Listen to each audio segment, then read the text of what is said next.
Hi, my name's Anita Huberman. I'm CEO of the Surrey Board of Trade, and we are Surrey's city building business organization where we support business and bring business into the city. There's 450 chambers of commerce and boards of trades in Canada, and we are the top 10 largest chambers in Canada, in our great nation. I also wanted to mention that in British Columbia, the Surrey Board of Trade has the only pandemic rapid response business center. What does that mean? It means that the Surrey Board of Trade is here for business. We are your concierge of connections. We instigate change at the different levels of government, even during the pandemic. And the Surrey Board of Trade is one of 9 organizations that sit on the Premier's Economic Recovery Council. And that gives us an opportunity to let the province know about gaps and opportunities related to the pandemic for the business community. We have the same line into the Prime Minister's office and of course into the City of Surrey through our Surrey Economic Recovery Coalition. I'm so pleased to have with me the Principal and CEO of Human Capital Strategies, Mr. Kerry Jothen, and he's going to speak to us about 2 major business tools that are here to help you during this pandemic, only available through the Surrey Board of Trade, but certainly a resource for all businesses, not only within British Columbia, but also our great nation, Canada. Human Capital Strategies is a significant partner for the Surrey Board of Trade, and especially as Surrey becomes the largest city in British Columbia, where together we are making Surrey an opportunity city. So please help me welcome Mr. Kerry Jothen. He is, again, the Principal and CEO of Human Capital Strategies. And Kerry, I wanted to ask you, first of all, it's November the 26th, 2020, and we have released together the only COVID-19 playbook for business today. What does that mean exactly? Well, first of all, good morning and thank you, Anita. Great to be here and to be a partner of the Surrey Board of Trade. What it means is that we have a very practical tool for businesses in Surrey and elsewhere, of course, to help them in their challenges in workforce development and recruiting and hiring and working with their employees throughout this pandemic and beyond. We have something that it's been built by employers, very much informed by employers in Surrey, and it's a one of a kind, really, so far. Yeah. And ladies and gentlemen, you can find this playbook on our website at businessinsurrey.com.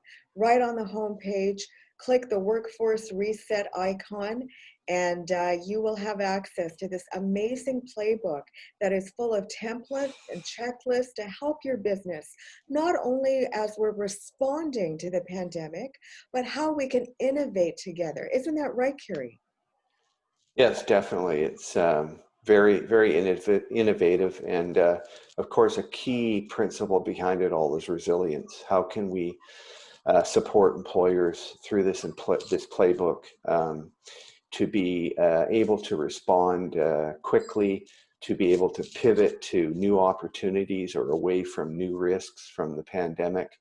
I mean, you just see in the last month how fast things are changing in terms of COVID-19 and the responses from government and public health and everything else. So employers, businesses in Surrey really need support to be able to make their way through and navigate to successful business operations. And the playbook is going to be updated on a regular basis as we move through the pandemic. But this is not going to be the last pandemic that we have or last major crisis. So this playbook is actually an innovative tool to really ensure that we have something that we can draw from in any crisis. This pandemic was so unexpected, Kerry. None of us knew that it was going to happen in early 2020. So thankfully, we will also have this as a foundational document, foundational templates, foundational resources that will help us really move the dial in our economy. Isn't that right, Kerry? Yes, most definitely. I think what we've learned in this pandemic in the business context is that the pandemic is, of course, very overwhelming, but we have a future of what some call the next normal, and there will be other crises, many global crises, off and on in the coming years, and this one playbook and toolkit is based on the principle of helping employers, whatever the crises may be able to rebound and pivot to in the way that they want to, especially in a workforce context. So ladies and gentlemen, check out the playbook. It's on our website, www.businessinsurrey.com, in the Workforce Reset section. And at the Rapid Response Business Center at the Surrey Board of Trade, between the playbook, on the ground pulse surveys to find out what's happening to the business community, we are also having a third tool that we are releasing every single month. And this is the only type of intelligence on the ground, a market intelligence report that Surrey has. And we just released, Kerry, our third Surrey labor market intelligence report, also on our website in that section.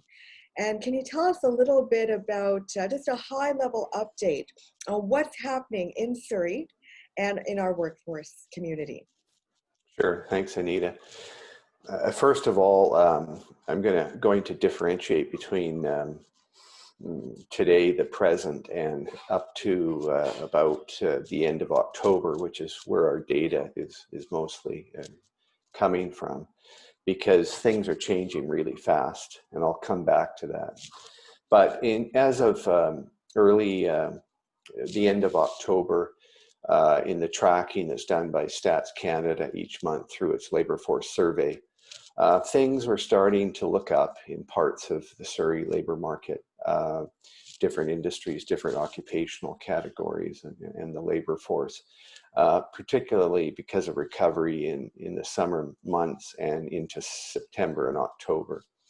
So up to early November, overall, from July to the end of October, Surrey job loss peaked at about 37,000 in July.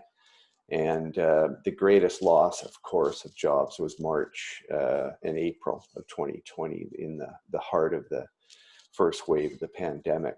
However, since then, Surrey's recovered about 17,000 jobs, with about 5,600 of those being in the month of October. So a good recovery in recent months, but we have to keep in mind that there's still a net deficit of about 20,000 lost jobs since February up until the end of October.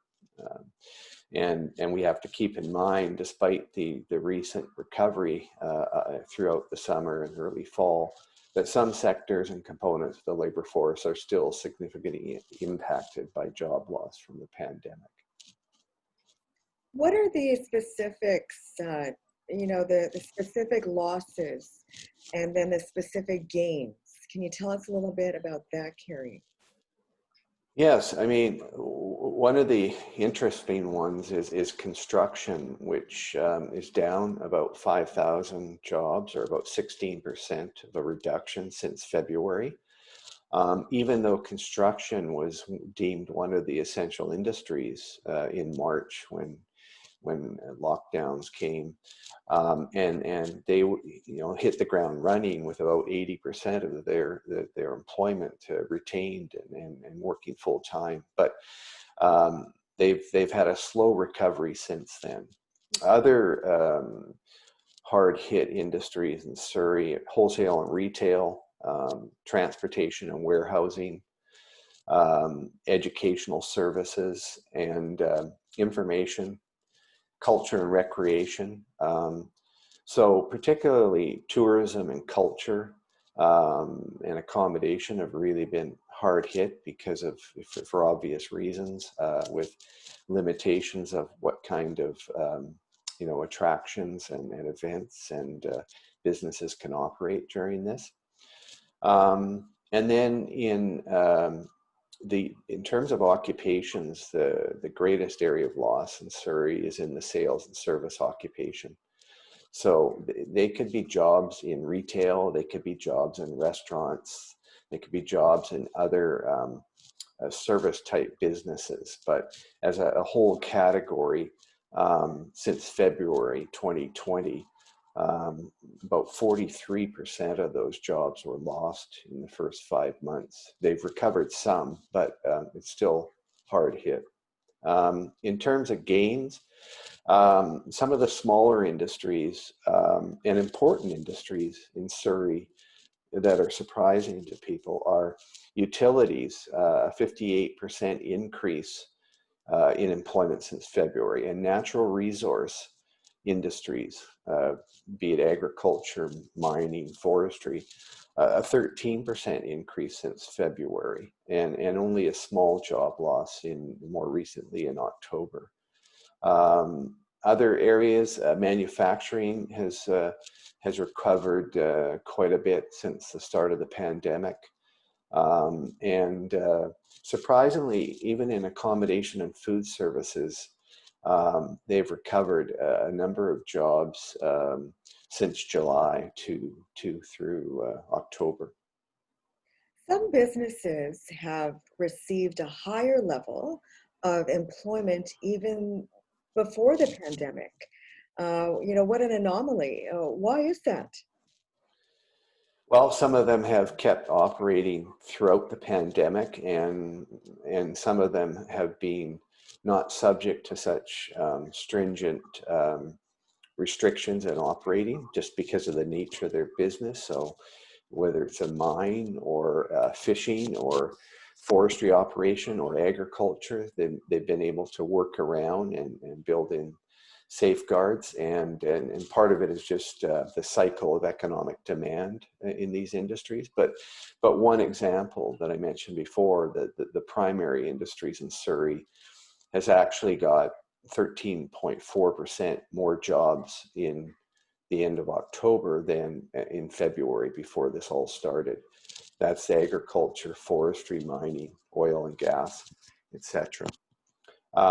Another one is utilities. 58% more jobs now than in February.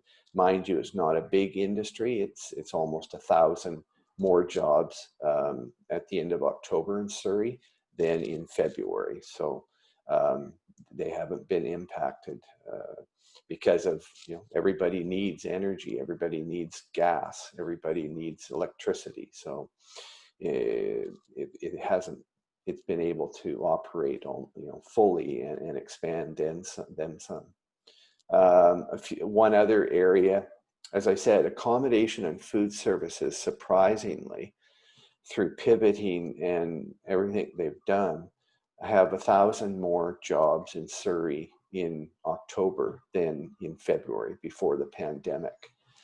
Now, that's probably certain kinds of restaurants, certain kinds of hotels and food services.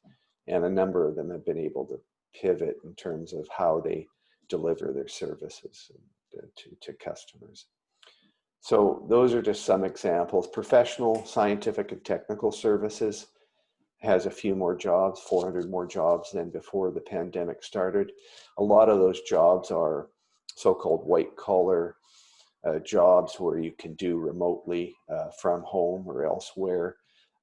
You don't have to face customers or gather in large quantities of people. So no surprise with that sector as well. As we move to economic recovery, I mean, we're in economic relief mode still, but as we move towards economic recovery, there have been certain Surrey industries, businesses that have been most impacted by the pandemic. And I just wanted you to speak to that a little bit more about which industries do we really need to focus on in the next 3 months. And we know that some businesses have closed down, and some may not make it in the first two fiscal quarters of 2021. In your opinion, which industries do we really need to focus on? Well, generally two big areas are small businesses, the real small businesses that don't have the capacity to pivot, or they don't have the cash flow or the capital to wait it out or to pivot to new products or services. We're hoping the Playbook will help some of them, but small business in general really has to be supported more than it is, I think. Another general area, many of them are small, are the services, because many of them are either high touch types of personal services, or they're services that involve groups of people coming together. So that's another big area, and that touches on retail and restaurants and hospitality, among other things, and also those personal services. Whether it's a hair salon or massage parlor, or health services to customers. Another big area in Surrey that we've heard a lot about is, I'd say, tourism and culture. These are some of the operations that involve larger events or gatherings of people coming together. Those have been, decimated and really hurt because of the restrictions in operations, especially when you consider Surrey in November and October as part of the Fraser Health region is being characterized, as the eye of the storm in terms of COVID-19 cases and growth. So the cultural and tourism and recreation types of businesses are really hit. Lastly, community organizations that really rely on working with many community members and many agencies together. A lot of them, of course, nonprofit organizations. They just don't have the capital or the cash flow to draw on, and they're limited in terms of how they can operate. So I'd say those areas immediately come to mind. And certainly those areas really are the one of the foundations, like arts and culture, for example, our community organizations in terms of enhancing our livability in our city. And so, as we move towards hopefully recovery, where we need some movement to save our art and culture community organizations. So that is something to watch for. And ladies and gentlemen, there you have it, an overview of our third labor market intelligence report, and a little bit about the release of our playbook on November the 26th. You can find it all through our Rapid Response Business Center on our website, businessinsurrey.com. And if you need anything during this pandemic or beyond, please contact the Surrey Board of Trade. Thank you to our partner, Kerry Jothen of Human Capital Strategies. Take care.